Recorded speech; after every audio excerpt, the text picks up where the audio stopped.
Сәлеметсіздер ме? Бүгін бізде математика 4 сынып 147 сабақ. Тікбұрышты параллелепипедтің көлемі мен қырының ұзындығын табуға берілген есептерді шығару. Бірінші есеп, көлемнің өлшем бірліктерін анықта. Сонда жердің жасанды серігін қандай елдер алғашқы болып ұшырғанын білесің. Бізде КСРО және Ресей 1 метр куб, Ұлыбритания 1 сантиметр куб, Канада 1 сантиметр, Италия 1 гектар, Жапония 1 ар, Франция 1 километр, ақш 1 дециметр куб, Германия 1 тонна. Яғни біз көлемнің өлшем бірліктері бізде метр куб, сантиметр куб және дециметр куб. Көлемнің өлшем бірліктері 1 метр куб, ол КСРО және Ресей. 1 сантиметр куб Ұлыбритания, 1 дециметр куб ақш. Екінші, тапсырманы орында шкафтың 3 көлемін атап, көлемін есепте. Жердің жасанды серігінің моделі жерді айналып ұшатын ғарыштық ұшу аппараты музейдегі шкафтың үстіне қойылады. Яғни ұзындығы 90 сантиметр, ені 90 сантиметр, биіктігі 80 сантиметр көлемін табу керек. Көлемін табу үшін біз ұзындығын, енін, биіктігін көбейтеміз. 90 көбейту 90 көбейту 80, 648 мың сантиметр кубқа тең екен көлемі. Үшінші есепті шығармас бұрын ережеге көңіл бөлейік. Тікбұрышты параллелепипедтің көлемі мынадай формуламен есептеледі. Яғни көлем тең В тең А көбейту В көбейту С. Мұндағы азындық Б ен, С биіктігі. Тікбұрышты параллелепипедтің көлемі, яғни ұзындығы 7, ені 3 сантиметр, биіктігі 3 сантиметр болса, көлемі 63 сантиметр кубқа тең екен. Сары түсті текшелермен толтырылған көлем, яғни ұзындығы 7, ені 3 сантиметр, биіктігі 1 сантиметр, яғни көлемі 21 сантиметр кубқа тең екен. Үшінші есеп, параллелепипед пен текшенің көлемін есепте. Ұзындығы 12 сантиметр, ені 3 сантиметр, биіктігі 5 сантиметр болатын параллелепипедтің көлемі, яғни ұзындығын ен биіктігін көбейткенде 180 сантиметр кубқа тең екен параллелепипедтің көлемі. Екінші, бізде ұзындығы 2 сантиметр, шаршының барлық қабырғалары тең болады. Текшенің, сонда бізде барлық қабырғалары тең болғаннан кейін А кубқа тең, яғни 2-ні өзіне 3 рет көбейтеміз. Өйткені текшенің барлық қабырғалары тең деген сөз. 2 көбейту 2 көбейту 2, 8 сантиметр кубқа тең екен текшенің көлемі. Төртінші А, суретті қарап тапсырманы орында. Параллелепипедтің барлық көрінбейтін қырларын ата.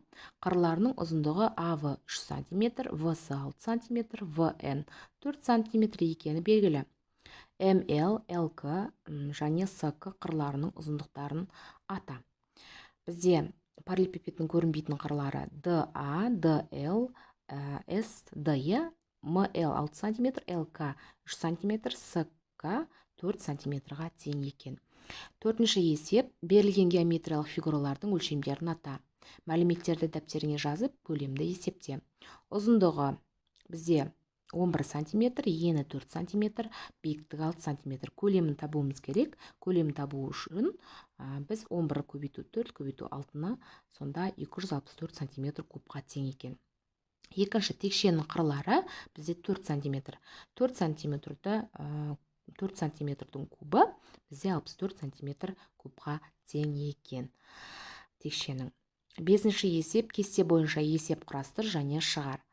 Бізде ұзындығы 6 сантиметр, ені 4 сантиметр, биіктігі 2 сантиметр. Фигураның көлемі 48 сантиметрға тең екен.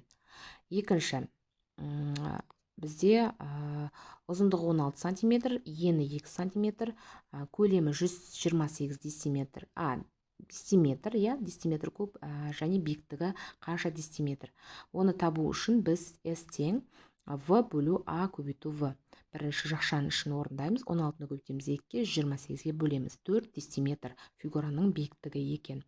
Үшінші, бізде белгілі ұзындығы 15 сантиметр, биіктігі 3 сантиметр, көлем 90 метр куб. Бізде енін табуымыз керек. Енін табу үшін де біз көлемді көлем бөлеміз, в бөлу, жақшаның ішінде ұзындықпен биіктігін көбейтіп аламыз, сосын көлемге бөлеміз. 2 сантиметр екен ені, иә.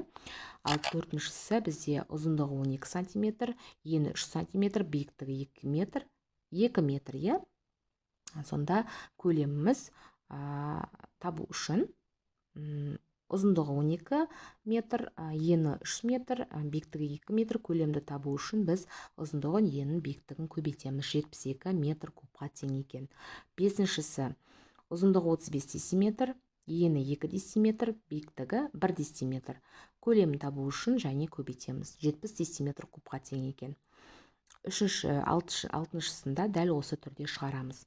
Алтыншы есеп, фигураның көлемін тап. Параллелепипедтің көлемі 64 сантиметр куб, ені 4 сантиметр, биіктігі 2 сантиметр. Осы параллелепипедтің ұзындығы 3 сантиметрге кішірейтілді. Алынған параллелепипедтің көлемін анықта. Яғни көлемі 64 сантиметр куб, ені 4 сантиметр, биіктігі 2 сантиметр. Ұзындықтарын табу үшін біз А тең В бөлу, жақшаның ішінде В көбейту С. 64-тен бөлеміз, яғни ені мен биіктігін көбейтіп алып. Сонда 8 сантиметрға тең. А2-ні табу үшін 8-ден азайтамыз, 3-ті 5 сантиметр. В2, А2 көбейтілген В көбейту С. 5 көбейту 4 көбейту 2, 40 сантиметр кубқа тең екен. Алынған параллелепипедтің көлемі 40 сантиметр куб. Параллелепипедтің басқа қырын бірнеше сантиметрге қысқартып, алтай есептің берілуін өзгерт және есепті қайтадан шығар дейді. Бізде көлем 64 сантиметр куб, ұзындығы 8 сантиметр, биіктігі 2 сантиметр. Бізде енін табу керек бұл жерде, жаңа ұзындығы болды. Енінде дәл осы түрде шығарамыз. Яғни В2 табу үшін 4-тен азайтамыз 1-ді 3 сантиметр. В2-ні табамыз, А көбейту В2 көбейту С 48 сантиметр кубқа тең екен. Жетінші есеп, өрнектердің мәнін есепте. Бізде жақшаның ішінде 48 көбейтілген 34, жақшаның жабылған бөлу 51 тең, яғни бірінші жақшаның іші тең болады 1632, 1632-ні бөлеміз 51-ге, 32-ге тең екен. Екінші, 54 көбейту 38 бөлінген 57. 54-ті 38-ге көбейтеміз, 2052, оны бөлеміз 57-ге, 36-ға тең екен. Үшіншісі, жақшаның ішінде 32 азайтамыз 31 квадрат, яғни тең болады 32 көбейту 32, азайтамыз 31 көбейту 31. Сонда 3969-ға тең екен. Квадраттағанда, дәл осы түрде қалған есептерді де біз нестеміз, шығарамыз. 8-ші есеп, сұрақтарға жауап бер. Экскаватор ұзындығы 54 метр, ені 2 метр және тереңдігі 3 метр шұңқыр қазуы тиіс. Экскаваторға қанша көлемде топырақ алып шығуына тура келеді. Яғни, ұзындығы 54 метр, ені 2 метр, биіктігі 3 метр.